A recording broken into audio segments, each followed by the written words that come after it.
جو مشہور نام ان کو پتہ تھے وہ تو پتہ ہی تھے، لیکن باقی جو ہے وہ اسی طرح سے چلا ہے۔ اچھا، تصوف کے بارے میں یہ کیا کہتے ہیں یہ بھی پڑھنا ضروری ہے، کیونکہ اپنے مقدمے میں صفحہ 9 میں لکھتے ہیں کہ تصوف کیا ہے؟ میرے نزدیک اسے دنیا کا اولین مذہب قرار دیا جا سکتا ہے۔ جب سے انسان نعمت شعور سے سرفراز ہوا ہے، اسے اپنے بارے میں دنیا سے اپنے تعلق کے متعلق اور اپنی تخلیق کے بارے سے سوال درپیش ہے۔ تو ان کے نزدیک چونکہ تصوف دنیا کا سب سے پہلا مذہب ہے، اندازہ لگا سکتے ہیں کہ کس طرح۔ باقی انہوں نے نیچے جو لکھا ہے کہ تصوف کے بارے سے 2 نام انہوں نے لے لیے ہیں۔ ایک انہوں نے داتا صاحب کا لیا ہے کشف المعجوب کا، ظاہری بات ہے لاہور میں کوئی بھی بندہ رہتا ہو تو داتا صاحب کو تو جانتا ہی ہوگا، اور دوسرا شیخ اکبر کا لیا ہے کہ وہ کشف الہی سے ان کو تصوف حاصل ہوا۔ پھر تیسرا نام خاتم الاولیاء کا لیا ہے امام ابو عیسیٰ حکیم ترمذی کی، ظاہری بات ہے وہ اس کا سارا تعلق اس کتاب میں ان کا ذکر آیا، تو تیسرا نام ان کا بھی لے لیا۔ لیکن جو بنیادی تعارف ہے اور جو بنیادی ان کا تحقیق کا طریقہ کار ہے اس سے بالکل واضح ہے کہ یہ تصوف کے بارے میں بالکل ہی کم معلومات رکھتے ہیں۔ اچھا، کتاب کو آپ پڑھتے جائیں تو ترجمہ تو ٹھیک ہے، مطلب روانی سے ہے، مترجم نے اپنی پوری کوشش کی ہے کہ ترجمہ نہ لگے، بلکہ اس طرح محسوس ہو کہ آپ کوئی کتاب اردو میں لکھی گئی کتاب ہی پڑھ رہے ہیں۔ لیکن یہ ساری چیزیں اس وقت بالکل ایک مذاق کرکرا سا ہو جاتا ہے جب آپ ایسے مسائل دیکھتے ہیں کہ آپ حیران رہ جاتے ہیں۔ مطلب جیسا میں نے پہلے بتایا ناموں کے حوالے سے کہ ان کو ناموں کا تلفظ بالکل بھی نہیں، بلکہ نام بھی ان کو نہیں پتہ تھے کچھ جگہوں کے، تو انہوں نے وہ عربی کے نام ہی لکھ دیے، جو پتہ تھے وہ بیان کرتے گئے۔ اس سے بڑا عجیب سا لگتا ہے۔ پھر شیخ اکبر کے شیوخ کے حوالے سے نام کیا تھے وہ عربی سے اردو انگریزی سے اردو ترجمہ کرنے میں انہوں نے کیا سے کیا بنا دیے۔ یہ ابھی میں آپ کو ایک لسٹ بتاتا ہوں کہ جو میں نے دیکھی ہیں ناموں کے حوالے سے۔ اچھا، اب اس میں صفحہ نمبر 17 میں لکھتے ہیں کہ شیخ اکبر کا بچپن سیویائیل میں گزرا۔ اب یہ سیویائیل جو ہے یہ پہلی تو بات ہے کہ اردو میں بڑا عجیب سا لگتا ہے، کیونکہ شیخ اکبر کا بچپن تو اشبیلیہ میں گزرا تھا، جس کو انگریزی میں پھر انہوں نے انگریزی کہہ رہا ہوں جس کو یہ ہسپانوی زبان میں پھر سیویائیل یہ جو بھی اس کو کہا گیا، تو انہوں نے اس سیویائیل کو اٹھا کے اردو میں لکھ دیا، اور پھر اس کو عجیب سا لگا کہ مطلب یہ کیا چیز ہے۔ پھر دوسرا کہ شیخ فیض میں گئے۔ اب یہ فیض جو ہے یہ بیسیکلی فاس ہے، جو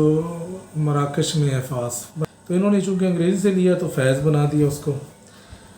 پھر اسی طرح دیکھیں کہ جو بزرگوں کے نام ہیں وہ کس طرح انہوں نے کیے۔ ہروی کو ہراوی بنا دیا، سلمی کو سلامی بنا دیا، صدر الدین کونوی کو صدر الدین کناوی بنا دیا، ابو العباس عریبی کو ابو العباس عریابی بنا دیا، شذرات الذہب کو شذرات الاذہب بنا دیا، اور باقی جو انہوں نے کچھ حلیت الاولیاء جو کتاب مشہور ہے صوفی تصوف میں اس کو حلیات الاولیاء بنا۔ مطلب یہ ان کو بالکل بھی اتنا بھی شاید علم نہیں ہے کہ عربی میں ان کتابوں کے، ان جگہوں کے، ان لوگوں کے اصل نام کیا ہیں۔ تو پہلی دفعہ ہی شاید انہوں نے اس کتاب کو ہی دیکھا تھا، تو اسی وجہ سے انہوں نے پھر اسی کو ہی وہ ٹرانسلیٹریٹ کہہ لیں یا جو بھی کہہ لیں وہ کرتے گئے ہیں۔ تو یہ بڑا عجیب سے لگتا ہے۔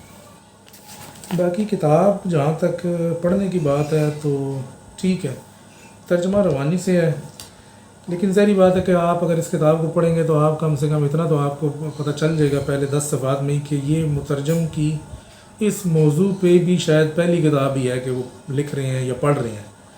کیونکہ جس کو تھوڑی سی بھی موضوع کے حوالے سے مناسبت ہوتی ہے یا پتہ ہوتا ہے تو وہ پھر چیزوں کو نظر آ جاتا ہے کہ وہ کس طرح سے دیکھ رہے ہیں۔ تو یہ چھوٹا سا ایک ریویو ہے اس کتاب کے حوالے سے۔ چونکہ ان کے اپنے مفاہیم شیخ کے حوالے سے بالکل نہ ہونے کے برابر ہیں، تو اس وجہ سے ہم یہ بھی کہہ سکتے ہیں کہ انگریزی ترجمے میں بھی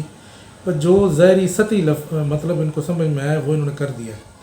لیکن ظاہری بات ہے کہ وہ شیخ کے علوم کے بارے میں سطحی ترجمہ کرنے والے جو ہیں وہ بڑی غلط فہمیوں کا شکار ہو جاتے ہیں، کئی چیزیں اس میں غلط ہو جاتی ہیں۔ باقی یہ ہے کہ کتاب اگر کوئی پڑھنا چاہے انگریزی میں پڑھنا چاہے تو زیادہ بہتر ہے، لیکن پاکستان میں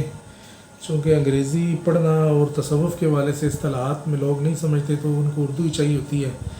تو اگر کوئی اردو میں اس کتاب کو دیکھنا چاہے تو میں اس کو ٹھیک کتاب ہم اس کو کہہ سکتے ہیں، ترجمہ بھی ٹھیک ہے، مطلب ترجمے میں کوئی اتنا مسئلہ نہیں ہے۔ تو یہ ایک چھوٹا سا کتاب تھی اور چھوٹا سا اس کا ریویو تھا۔ باقی کتاب پر تبصرے اور راہ آخر میں یہ ہے، لیکن انہوں نے انگریزی کتاب کے تبصرے جو ہیں وہ ادھر چھاپ دیے ہیں اردو میں ترجمہ کر کے۔ ظاہری بات ہے انگریزی میں تو یہ بہترین کتاب ہے، تو اس وجہ سے انگریزی تبصرے تو بہتر ہوں گے، لیکن ہمارا کام چونکہ اس کے اردو تبصرے پہ تھا تو یہ ایک چھوٹا سا اس کا اردو تبصرہ ہے۔ یہ اوریجنل مصنف کی میں تصویر ہے اور ساتھ اس کے یہ جو مترجم ہے ان کی بھی تصویر ہے، تو یہ ایک چھوٹی سی کتاب ہے، 800 روپے اس کی قیمت ہے، اور یہ بالکل ہی لوکل صفحہ ہے، مطلب یہ اخبار سے بھی،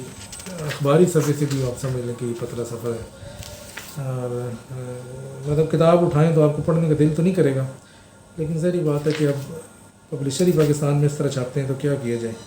ہونا تو یہ چاہیے کم سے کم ایک منیمم سٹینڈرڈ بنایا جائے کہ اچھے صفحات پر کتاب شائع کی جائے۔ چلیں جی، ابھی اجازت دیں تو انشاءاللہ پھر یہ کسی اور کتاب کے ریویو کے ساتھ آپ کے سامنے حاضر ہوں گے۔ ابھی یہ سلسلہ شروع کیا ہے ریویو کا، اس کا مقصد یہی ہے کہ شیخ کے اوپر جو کتابیں آ رہی ہیں قارئین کو پتہ چلے کہ اس کے اندر ان کا معیار کیا ہے، اور تصوف کے اوپر جو جنرل کتابیں آ رہی ہیں ان کا معیار کیا ہے۔ تو ہم شیخ اکبر کے حوالے سے چیزوں کو دیکھتے ہیں، تو یہ اس کی ایک اور اس میں ایک پہلو تھا، تو آج آپ دوستوں کے سامنے اس کو بھی شیئر کر دیا ہے۔ انشاءاللہ مزید بھی جو کتابیں آئیں گی تو ان پہ چھوٹے چھوٹے یہ ریویو بناتے رہیں گے۔ السلام علیکم ورحمۃ اللہ وبرکاتہ۔